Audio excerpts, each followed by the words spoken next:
Siapa yang selama 1,5 tahun ini punya anak di bawah usia 17 tahun? Apa rasanya umplek-umplekan setiap hari disuruh belajar dari rumah sementara rumahnya nggak ada tempat kecil aja untuk belajar zoom-zooman? Apa yang terjadi kalau ditambah 1,5 tahun lagi? Di sisi lain, kalangan rakyat umumnya, bagaimana rasanya mereka sahabat yang nggak ada internet, nggak ada pulsa, sementara di rumahnya ada 3 orang memerlukan komputer atau gadget atau laptop untuk kerja dan sekolah, tapi tidak memilikinya. Fakta saat ini, biaya sekolah dari rumah ternyata tidak murah. Menjalankan sekolah dari rumah ternyata nggak efektif, dapat ilmu tipis, nggak ada keterampilan lainnya termasuk laboratorium dan kehilangan skill olahraga, kesenian, dan keterampilan sosial lainnya. Bekerja dari rumah malah banyak stresnya, banyak wacana diskusi tok, tetapi tidak ada gerakan nyata. Diskusi doang, eksekusinya kecil, seminar, meeting, belajar online, ngomong doang 1-2 orang, wacana, diskusi.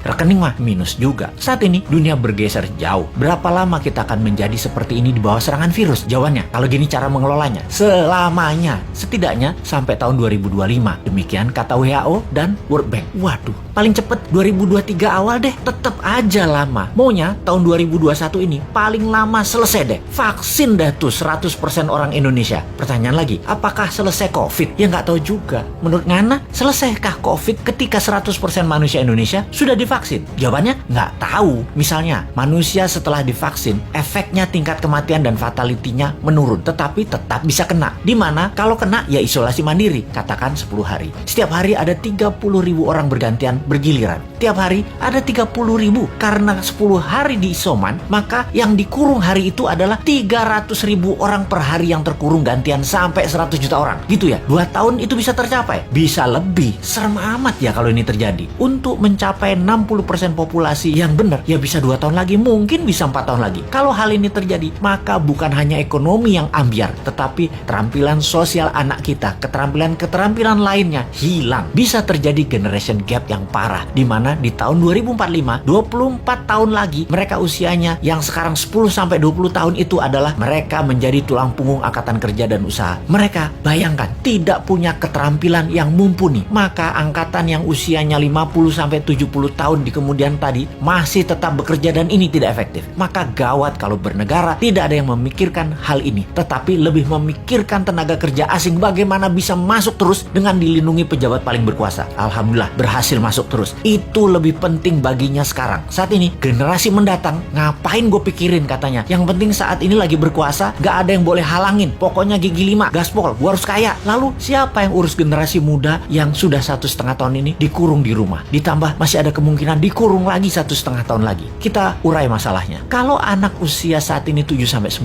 tahun, usia SD, mereka tidak mengerti banyak tentang culture, budaya lokal wisdom. Bayangin, ditambah 1,5 tahun lagi terkurung. Mereka nantinya manusia yang tidak punya budaya. Lalu remaja usia pancaroba, baru akil balik, usia 11-15 tahun. Mereka adalah manusia lagi cari jati diri. Kematangannya berubah. Dirinya not a girl, but not yet a woman. Menjadi terhambat. Ditambah 1,5 tahun lagi kejiwaan mereka, maka man atau woman tidak paham, tidak akan matang. Sulit menjadikan boy to man. Di usia 16-23 tahun, masa SMA dan kuliah, anak ini adalah masa kreatif dan puncak-puncaknya iseng dan puncak-puncaknya main di usia ini. Kesalahan-kesalahan kecil itu penting untuk modal nanti bersosialisasi di kemudian hari. Tidak banyak mereka bisa lakukan. Mereka masuk generasi yang hilang. Kalau ditambah 1,5 tahun lagi, sekolah mereka tak berketerampilan, tak ada kesempatan di laboratorium, di studio, praktek kerja, keilmuan jalanan atau street smartnya tidak ada. Hampir tidak mungkin membuat mereka berubah from man to gentleman. Ada 40% saat ini dari populasi Indonesia yang usianya saat ini 7-23 tahun.